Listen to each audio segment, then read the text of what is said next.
먹을 것이 없어서 걱정하는 사람들보다 다이어트를 고민하는 사람이 더 많은 시대입니다. 하지만 불과 100여 년 전만 하더라도 전 세계가 식량 문제로 골머리를 앓았습니다. 실제로 18세기 후반 영국은 산업혁명으로 생산력이 급격히 증가함으로써 인구가 폭발적으로 증가를 했고 그 결과 도시에는 빈곤과 질병이 넘쳐났습니다. 그래서 영국의 경제학자이자 인류 통계학자였던 토마스 멜서스는 1798년 인구 사회 발전 이론을 발표하는데요. 인구는 25년마다 1, 2, 4, 8, 16, 32 이렇게 기하급수적으로 증가를 하지만 식량은 1, 2, 3, 4, 5, 6 이렇게 산술급수적으로 증가를 하기 때문에 인구 증가 문제를 해결하지 못하면 결국 식량을 사회 구성원 모두에게 제대로 공급할 수 없는 사태가 올 수 있다고 주장합니다. 생산력 확대가 인구 증가를 가지고 오고 그렇게 되면 1인당 식량이 감소하고 위생이 악화되면서 전쟁과 질병이 생기고 그로 인해 인구가 감소가 되고 다시 한번 1인당 식량 증가가 되고 이 그림은 멜서스가 말한 무한의 쳇바퀴인데요. 삶의 질은 최저 수준에다가 인구는 계속 증가할 경우 악순환이 계속된다고 해서 트랩, 덫이라고 부른 것이죠. 실제로 당시 영국의 상황은 멜서스의 주장과 아주 비슷하게 돌아가고 있었기 때문에 그는 빈민들에게 이루어지는 복지 제도를 폐지해야 된다고 주장을 합니다. 복지로 하층민을 먹여 살리면 그들이 자식을 낳아서 악순환을 계속 가중한다는 것이죠. 그는 통제가 되지 않을 경우 하층민의 출산을 제한하고 전쟁 같은 극단적인 방법도 고려해야 한다고 주장을 했습니다. 지금 듣기에는 너무 과격하다 여겨질지 모르겠지만 20세기 중후반 시행이 되었던 산하 제한 정책들이 멜서스 트랩의 영향을 받은 전형적인 정책입니다.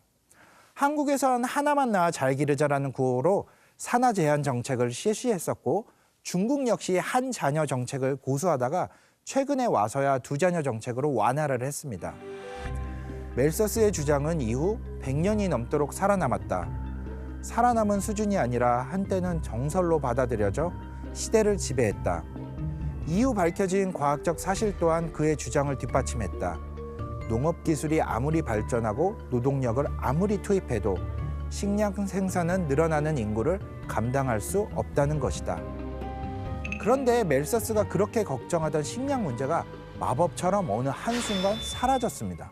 당시 1800년대 인구는 고작 10억 명이었죠. 하지만 현재 인구는 이미 벌써 약 77억 명을 돌파할 정도인데요. 인류는 멜서스의 트랩에 갇혀버린 것이 아니라 오히려 지난 200년간 폭발적으로 증가를 했습니다. 대체 무슨 일이 있었던 걸까요? 비결은 바로 식량난 해결을 위해 질소에 주목을 했기 때문입니다. 질소는 생명체의 단백질을 구성하는 성분이자 세포에게 주성분인 핵산을 구성하는 주성분이어서 식물의 생장을 좌우하고 수확량에 큰 영향을 미치는 중요한 양분이기 때문에 농사에 꼭 필요합니다. 근데 다행스럽게도 대기의 78%는 질소이기 때문에 질소는 우리 지구상에 굉장히 많습니다. 하지만 이 흔한 질소를 농업에 바로 사용을 할 수가 없었어요. 공기 속 질소는 원자 두 개가 합쳐진 분자 형태로 존재를 하는데 이 두 원자는 웬만해서는 떨어지지가 않습니다. 그래서 반응성이 좋은 질소 화합물을 만들기가 절대 쉽지 않았던 거죠. 따라서 사람들은 다양한 방법으로 질소를 얻으려고 노력을 했는데요. 여기서 잠깐 인류가 어떻게 질소를 찾아다녔는지 한번 살펴볼까요? 19세기 유럽에는 요즘 폐지를 줍는 것처럼 똥을 줍는 전문 인력들이 있었는데 가격은 폐지보다 훨씬 비쌌다고 합니다. 우리나라 역시 거름을 돈을 주고 거래를 했었는데요. 재의 똥을 버무린 똥재에 관한 기록이 국내 최초 농서인 농사직설에 있는데요. 올해 못자리에 똥재를 주되 단연간 못자리로 써온 논에는 5마지기의 석섬을, 처음 만든 데에는 넉섬을 주는 것이 적당하다고 적혀 있습니다. 동서양을 막론하고 모든 사람, 동물 가릴 것 없이 배설물을 끌어 모아다가 비료로 썼었는데 세상 똥을 다 긁어 모아도 질소는 여전히 부족했습니다. 인간이든 동물이든 에너지를 쓰고 남는 걸 뽑아내지 먹는 걸 다 뽑아내지는 않으니까요. 생산량 증가를 위한 또 다른 방법은 콩을 심어서 땅을 비옥하게 하는 것이었는데요. 뿌리옥 박테리아는 공기 속의 질소를 고정을 해서 식물이 이용할 수 있게 해주는데 이 박테리아는 콩과 식물의 뿌리에 기생을 합니다. 미국의 조지 워싱턴 카버 박사는 남부지방이 목화 재배로 땅이 황폐해지자 목화 대신에 땅콩을 심어서 토지를 회복을 해야 된다고 장려한 과학자인데요. 그 결과 농업 생산량이 엄청나게 증가를 했습니다. 또한 부산물로 생산된 많은 땅콩들을 처리하기 위해 땅콩버터, 땅콩잼 등 300여 가지의 땅콩으로 만들 수 있는 식품과 공산품이 이때 한참 많이 늘어나기도 합니다. 미국에서 피넛버터가 유명해지기 시작한 것도 바로 이때입니다. 하지만 이렇게 자연물을 이용해 농업 생산량을 높이는 데는 한계가 있었습니다. 그리고 나온 게 질소 고정 기술이에요. 이건 정말 비료, 식량 생산 증대를 위해서 만들어진 기술인데요. 인공비료가 대중화된 지 3년 만에 식량 생산량은 인구 증가량의 2배를 기록한다. 인구는 기하급수적으로, 식량은 산술급수적으로 늘어난다는 가정에서 출발한 멜서스의 이론은 완전히 붕괴된 것이다. 100년간 인류를 광기로 몰았던 식량 위기가 사라졌다. 하버는 공기로 빵을 만든 과학자, 공기의 연금술사라는 별명과 함께 세계의 영웅이 된다.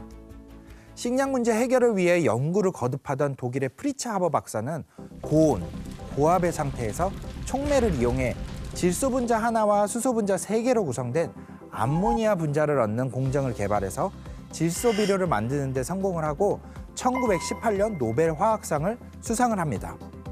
그렇다면 이 프리츠 하버 박사는 어떤 사람일까요? 그는 유태계 독일인이었는데 19세기 독일은 다른 나라에 비해서 유대인에 대한 차별이 적었고 과학이 발전된 나라였습니다. 하버는 종교가 아니라 과학을 믿었었고 유대교든 기독교든 큰 의미가 없다고 생각을 해 기독교로 개종까지 합니다. 그리고 하버는 질소를 분해하는 것이 국가인 독일을 위한 필생의 과업이라 생각하고 결국 성공한 것이죠.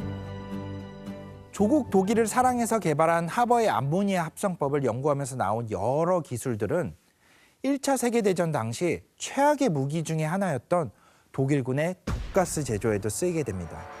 대표적인 사례가 바로 염소를 독가스로 이용하는 방법의 개발이었죠.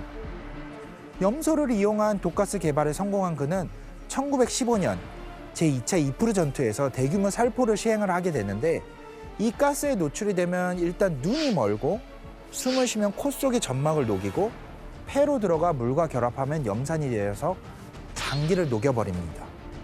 이를 전혀 몰랐던 연합군 병사들은 속수무책으로 당하게 됩니다.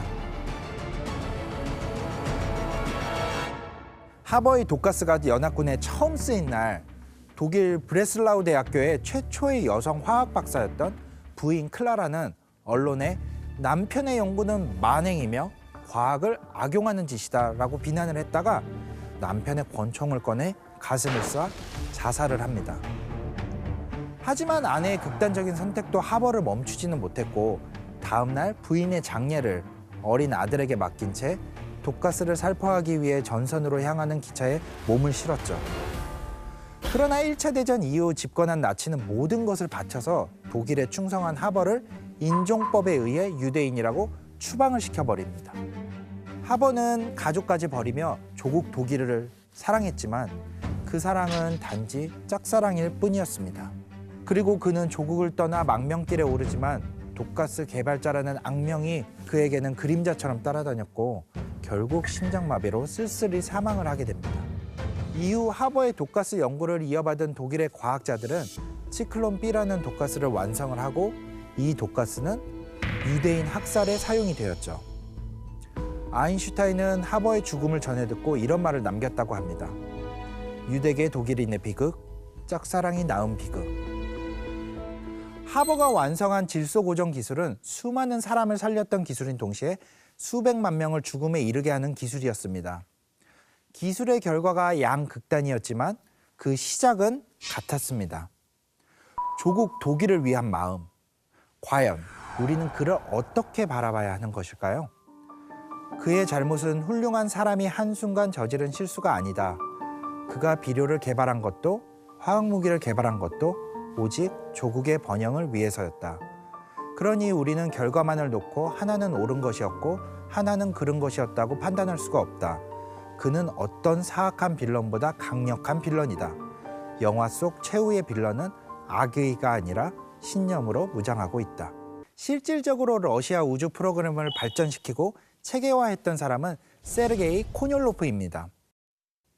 하지만 우주 개발은 워낙 비용이 많이 들었기 때문에 2차 세계대전 당시 소련 정부는 비실용적인 기술 개발로 국고를 낭비했다는 이유로 코뇰로프를 시베리아 수용소로 보내버리게 됩니다. 하지만 세계 2차 대전이 끝나자 미국보다 상대적으로 전력이 약했던 소련 지도부가 장거리 발사체에 주목을 했고 핵탄두를 실은 미사일이 미국 본토를 곧바로 타격할 수 있다면 미국과 힘의 균형을 맞출 수 있다고 판단했습니다. 시베리아 수용소에서 살아 돌아온 코뇰로프가 세계 최초 대륙간 탄도미사일, 즉 ICBM을 개발을 하자 소련은 이 기술의 미래가 달렸다고 보고 전력을 다하게 되죠. 그러자 미국은 이에 큰 충격을 받게 됩니다. 치올코프스키 탄생 100주년인 1957년, 소련은 인류 최초의 인공위성 스푸트니크 1호를 쏘아 올린다. 이 위성은 어떤 임무도 하지 않고 단지 92일간 지구 주위를 돌다 떨어졌다. 하지만 이 사건이 세계에 던진 충격은 어마어마했다. 하늘에 소련이 인위적으로 만든 별이 잠깐이나마 떠 있었던 것이다. 스푸트니크호가 발사되던 1957년 10월 4일, 미국 워싱턴에 있던 러시아 대사관에서 국제지구 관측회를 기념해 로켓과 인공위성이라는 학술대회를 열고 있었습니다. 이때 러시아 과학자 중에 한 명이 회담을 마치고 술 한잔하는 자리에서 우리가 곧 인공위성을 발사한다는 얘기를 합니다. 이에 반응하는 미국 과학자가 그래, 해야지. 너네도 해야지. 언제 발사하는데? 이런 이야기를 나누는 순간 그 자리에서 바로 속보가 전달이 됩니다.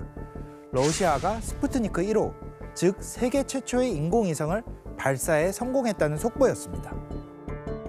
이 소식을 들은 당시 현장에 있던 미국과 서방 과학자들의 표정이 어땠을까요? 이 사건이 세계에 던진 충격은 어마어마했습니다. 전 세계에 소련이 미국보다 우주 기술이 더 뛰어나다는 사실을 과시하게 된 건데요. 상황이 이렇게 흘러가자 미국도 가만히 있을 수 없었다. 미국은 나사를 창립하고 독일에서 넘어온 폰 브라운 박사를 중심으로 우주 개발에 뛰어든다. 실용적인 목적에서 시작된 우주 개발은 이후 두 나라의 명예를 건 전장이 된다. 스푸트니크 1호 성공 이후에 소련은 우주 개발에서는 미국을 앞선다는 자신감을 갖게 됩니다. 그 후 스푸트니크 2호에 강아지 라이카를 실어서 우주에 보내기도 했고요. 최초의 유인 우주선 발사도 소련에게 빼앗겼습니다. 이에 미국은 특단의 대책이 필요했습니다. 바로 달에 사람을 보내는 것이었습니다. 1962년 케네디 대통령은 미국 라이스 대학에서 We choose to go to the moon in this decade and do the other things, not because they are easy, but because they are hard. 라는 내용의 연설을 하게 됩니다. 하지만 그 이후에도 미국은 좀처럼 소련을 따라잡지 못했죠. 소련은 그해에 금성을 탐사할 수 있는 장비를 발사를 했고 심지어 최초의 여성 우주인도 배출하였습니다. 또 최초의 우주 유영도 성공을 했었죠. 모든 면에서 최초란 타이틀을 쓸어가며 미국을 앞서가기 시작합니다. 이런 상황은 소련의 우주 개발에 아주 독특한 특성을 부과했다. 바로 가성비라는 특성이다. 미국이라면 우주선 내부 공간이 좁다면 공간을 더 넓히고 추력을 강화한 뒤 로켓을 발사했을 것이다. 하지만 소련은 일단 가능한 대로 키 작은 사람을 뽑아 우주로 쏘아보낸다. 그로 인한 위험은 개인이 감수한다. 이렇게 소련의 우주 과학 기술이 한순간 미국을 압도할 정도로 발전할 수 있었던 것은 이 코뇰로프라는 인물과 체제의 힘이었습니다. 그렇다면 반대로 코뇰로프와 체제의 장점이 없어진다면 소련의 우주 과학 기술이 점점 쇠퇴할 수도 있지 않았을까요? 실제로 코뇰로프가 사망을 하고 구심점을 이룬 우주 개발 관련 부처는 약 20개로 쪼개지면서 서로 부족한 돈을 따내기 위해서 내부적으로 쓸데없는 경쟁을 하게 됩니다. 결국 전체적인 소련의 우주 관련 예산은 조금씩 줄어들게 되는데 부족한 예산으로 여러 업무를 추진을 하다 보니까 사전 테스트는 항상 부족했고 소련의 발사체는 늘 사소한 고장과 오차에 시달렸습니다. 아이러니하게도 이런 열악한 환경이 소련의 우주 위기 대응 능력을 키우게 되었죠. 그러다 보니까 파생된 여러 놀라운 기술들이 생겼는데 한번 알아볼까요? 1964년 소련 정보부가 첩보를 위해 사용한 인공위성 얀타르는 최대 3번까지 발사할 수 있었는데 워낙 재정이 열악하다 보니까 어떻게 하면 돈을 아낄 수 있을까 고민하다가 세계 최초로 위성을 재활용하는 방법을 개발을 하게 됩니다. 또 러시아 영화 스테이션 7을 보면 주인공이 고장난 우주 정거장에 아주 높은 고난이도의 수동 도킹을 성공을 하면서 수리에 성공을 하고 우주 정거장을 복구하는 이야기가 나옵니다. 이 수동 도킹이라는 것이 정말 쉬운 기술이 아닌데 소련의 우주 비행사들은 어떻게 이런 놀라운 수동 도킹 실력을 가지게 되었을까요?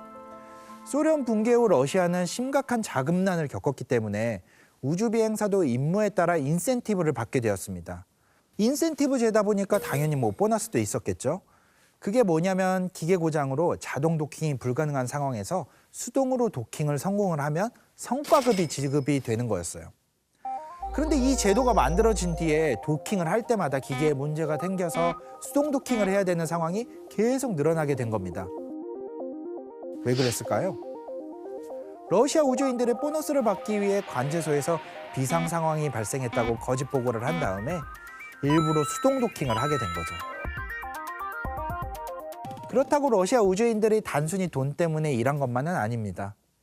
어느 나라 우주인이든 우주인으로서 자부심과 애정을 느끼지 않는 사람은 없을 테니까요.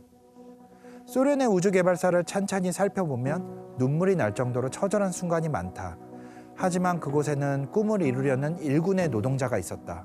그들은 가오를 세우지 못하고 살았지만 아주 가끔 비루한 상황 속에서도 기적처럼 위대한 인류의 별을 쏘아 올렸다.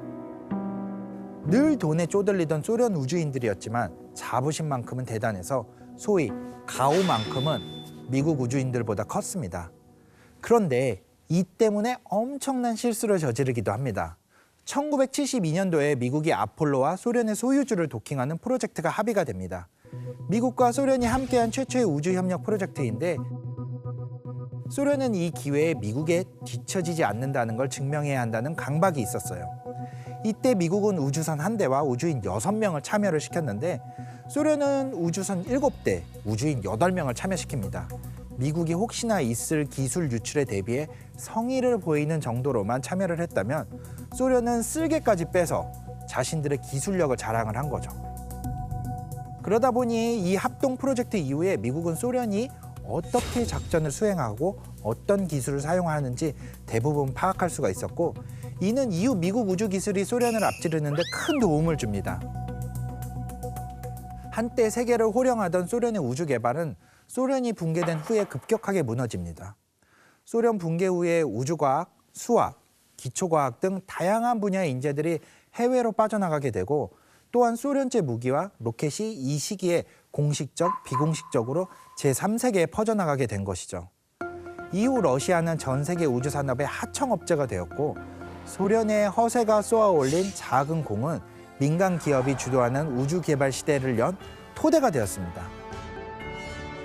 그 후 앨런 머스크의 스페이스X는 재사용 로켓을 사용해서 우주선을 우주로 보내는 데 성공을 했는데 머스크가 이런 혁신을 시도한 것은 소련이 돈을 아끼려고 위성을 재활용을 했던 것처럼 바로 가성비 때문이었습니다. 하지만 인류에게는 사실 이게 혁명적인 것이었습니다. 그 결과 우리는 개인이, 일반인이 우주를 여행할 수 있는 시대를 눈앞에 두고 있습니다.